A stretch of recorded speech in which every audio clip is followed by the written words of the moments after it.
And joining us on the line, it is great to be chatting to her again. We have got Emmy Lentino. Emmy, how are you today? I'm doing really well, Clayton. How are you? Doing okay. A bit tired because, we're working hard of late, but doing okay. What about, are you not feeling tired? You're feeling all full of energy and all bubbling along? Well, I always have energy, but I'm feeling a little bit tired myself. But we keep going, we keep smiling, and hopefully everything works out. But yeah, no, it's great to be on Flow FM, and always love talking to you, and love your listeners. You have some of the most lovely listeners. They're always so supportive. So thank you to everyone out there that's joining us today. Well, we love our listeners too, and they love their music, and we love sharing it with them. So it's good to be able to talk to different artists like yourself and share your music, and we know they love it. We really do. Now, just you're in New Zealand, so how's the COVID situation? Is that doing okay? Because I keep getting mixed reviews when I talk to people from New Zealand. So where you are things okay? You're doing all right? Yes. Here in Auckland, things are fine. We our beautiful friends over in Wellington, though, are at level 2. So our hearts go out to them at the moment. I know that's challenging. So, but here in Auckland, things are as our new normal. Yeah. And I think everyone sort of in this COVID era really is taking everything one day at a time, right? Because you just sort of know that as time goes on, there might be some updates and there might be some things that come through that you weren't expecting, but you have to kind of roll with the punches, as they say.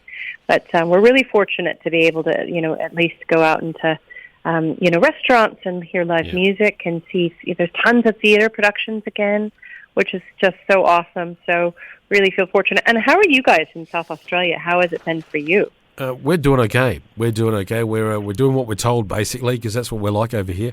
And we're doing okay.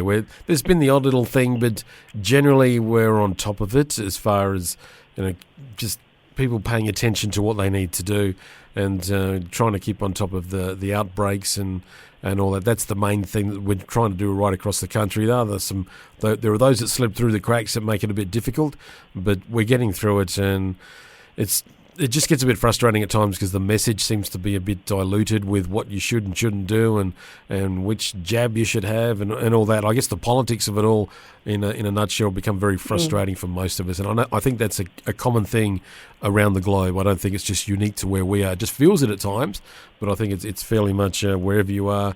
It's just getting the message and we want to fix it. We want to move on, but we understand business needs to happen and all that. But we need to have a bit more of a thoughtful approach to it, I guess, instead of just sort of being very cavalier with it. Yeah, it has been confusing. I will say that. I think it's easy to get different messages, and of course, every state is different in Australia, and then every country is doing things differently, and then that's all fine and good. But then if you are required to go overseas for any reason, whether it's a family member in crisis and or a work opportunity, certainly there's a lot more planning and sort of resources needed now. Yeah. I think we've all experienced that, right?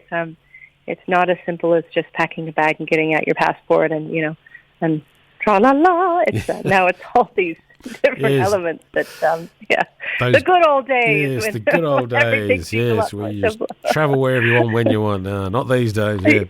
But, no, not these days. Yeah. That's probably why a lot of the music I've been coming out with is a little bit, like nostalgic and happy. Happy. Yeah. Wow, that's not a word. Happy. I'm merging two words, upbeat and happy. Because I think that's sort of how I've kind of gotten through it, and probably a lot of us have, just with great music and good friends, and sort of, not letting the current circumstances dictate all of the emotions, right? Because otherwise we would just be a puddle of tears. Exactly. So was that the reasoning behind the remix for Oceanside? Yeah, absolutely. I mean, we talked a few months ago about Oceanside and about that nostalgic feeling, and thank you again for just some of the visuals that you gave me were actually quite amazing, because we ended up using those in the music video, which got picked up by a couple of different areas. So thanks for that. We had a great chat about kind of sort of what you thought about when you were thinking about the song. And then, so I've always loved to dance. I've always been, a trained dancer in theater, music, and dance. And dancing has always been a way of self-expression for me, but also getting out stress and or issues or feelings of, a little bit of a bummer day and dance it out. We have family dance-offs in our home when we are feeling a bit bummed. And so I wanted to be able to do something with Oceanside and make it faster. Of course, how do you do that? Well, I'm not a remixer myself. So I contacted Greg Cortez, my co-writer and co-producer, and I said, hey, I love the song that we wrote. I'd love to do a remix. And he said, I have just the guy. His name is Stash Koenig, and he's over in LA, and he's amazing, and, let me ask him. And so Stash said yes, he'd love to collaborate, and here we are with the remix. And I've been so happy with it, Clayton. It's just super fun, and it makes me want to dance. So I hope it brings people, I hope it makes them smile and makes them, do a little jig in the kitchen, wherever they listen to music.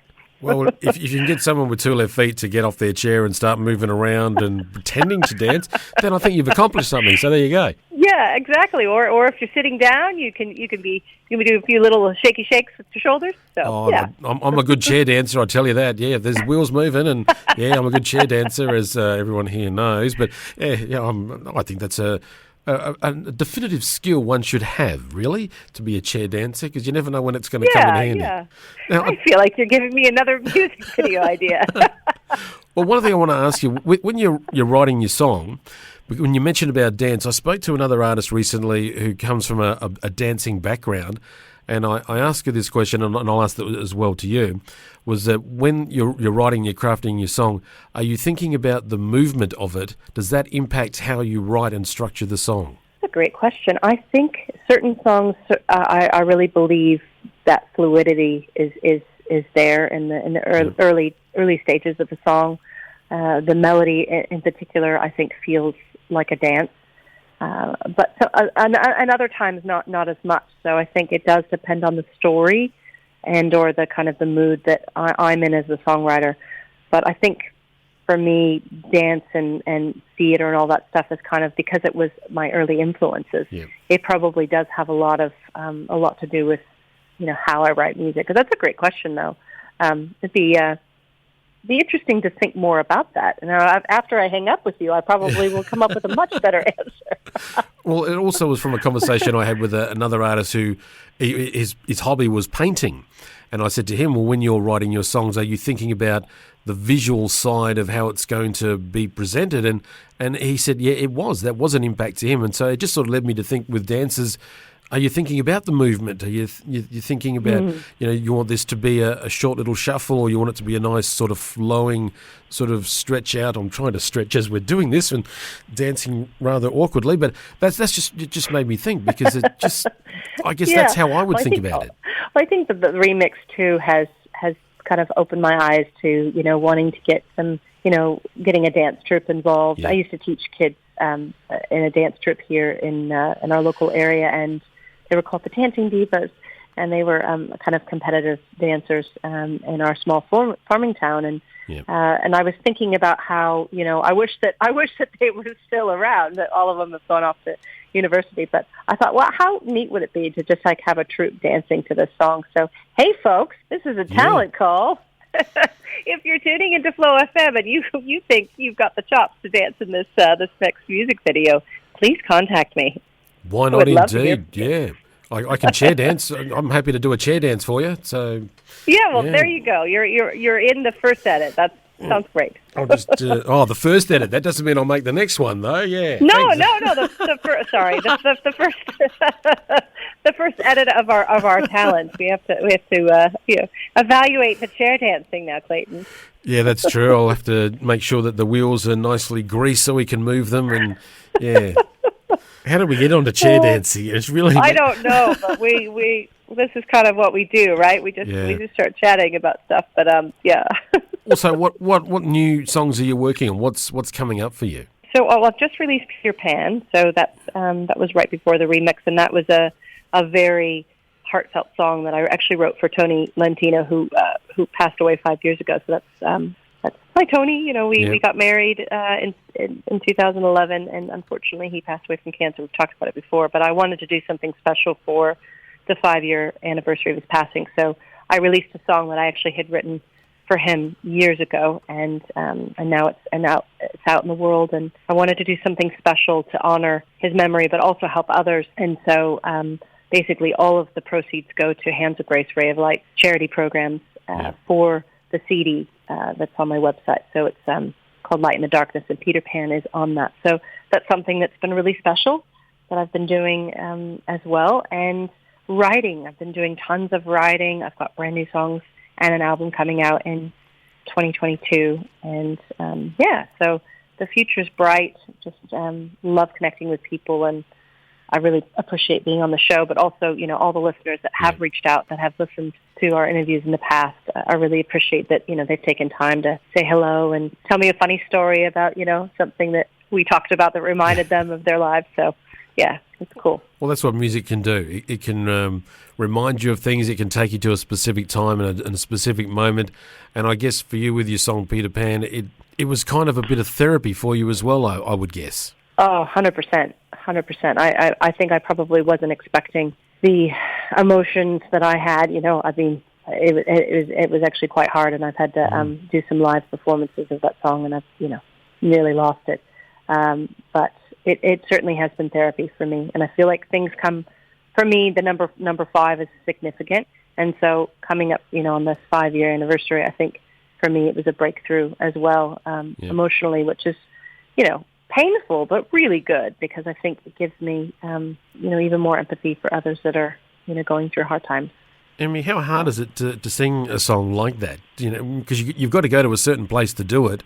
How do you manage to get to that place and then get back out again? That's a great question. I think, again, like coming back to the kind of the comment earlier about how dance and theater were a big part of my life, and they always have been.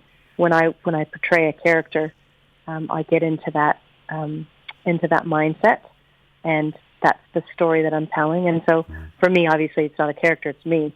So I have to go to that place where, I wrote the song and all those memories, and I just kind of get into that space, but with a new knowledge that it's, obviously an older, wiser person, which is me now.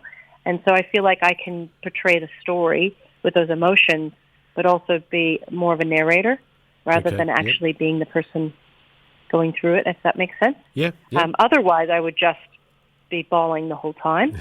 And, but I think it just depends on probably the situation and how comfortable I feel and all that stuff. But sorry for the long-winded question, answer. But, it's take it one song at a time. Yeah, it just fascinates me that you know what the song's about, you know it's very emotive, and you've got to get there, because portraying that emotion, anyone out in front of you and the audience listening to it, they want to experience that. So you've got to go to that place for them to connect. And so it just fascinates me. And I think it's a very brave and very courageous thing to do. And doubt I could do it, but I'm glad you do. And I'm sure the audience are absolutely loving it as well. Well, Emmy, Thank you. I've got my chair at the ready here. I've moving it around. So we've got the remix for Oceanside ready to go, and so I'm going to be chair dancing all the way through it. But thank you so much for spending time with us. I absolutely love chatting to you. Your website, emilentino.com. Folks, go and check it out and have a look for those, because I've just got those T-shirts and the mugs for Light in the Darkness. I'm looking at them right now, and I understand that they do glow in the dark as well. Is that right? They do, yes, glow-in-the-dark T-shirts, and they're lots of fun to wear. I think it's a nice example of, be a light for someone, especially if they're struggling, just to remind people to be kind and love other people. So have a look at the website, folks, emilentino.com. Emmy, we've got the song here ready to go. My chair's at the ready. Thank you so much for spending time with us. I'm sure we're going to be talking again soon about some more music you're putting out, but thank you so much for your time and spending time with us today on Flow. And if you could please introduce the song for us. Yeah, absolutely. And thank you so much, Clayton, for your time. So you're about to listen to my brand new song, Oceanside, the remix that has been done by Stash Koenig. And this is Emmy Lentino, and you're listening to Flow FM.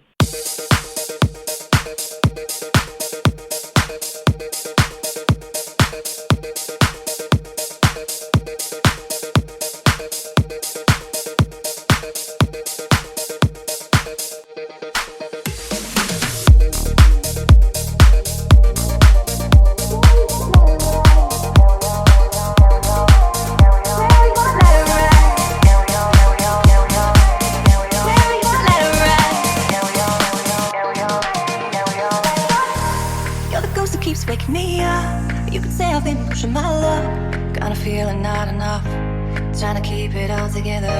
And there's a key deep inside of me, unlocking thoughts I'm afraid to see. Spirits lead this mystery, spirits lead this mystery. I wanna feel the sun on my skin, sand angels and sand back at the ocean side, where we used to let it ride. I wanna feel the air between my feet, the place you first met me, back at the ocean side, where we used to let it ride.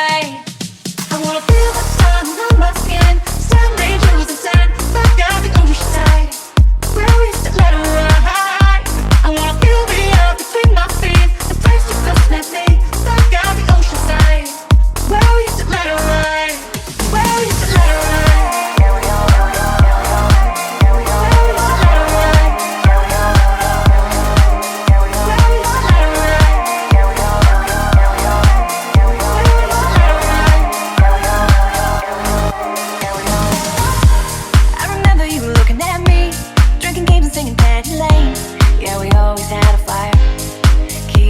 Together, you know just what to say when I call you super late.